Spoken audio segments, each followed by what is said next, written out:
How's it going, everyone? In today's video, I'll show you on how you can import an image in Freecad. So the first thing that you want to do is to just navigate through part design.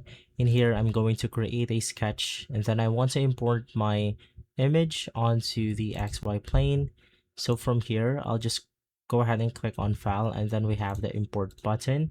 But sometimes before you could do that, you could just make sure that you have selected your sketch.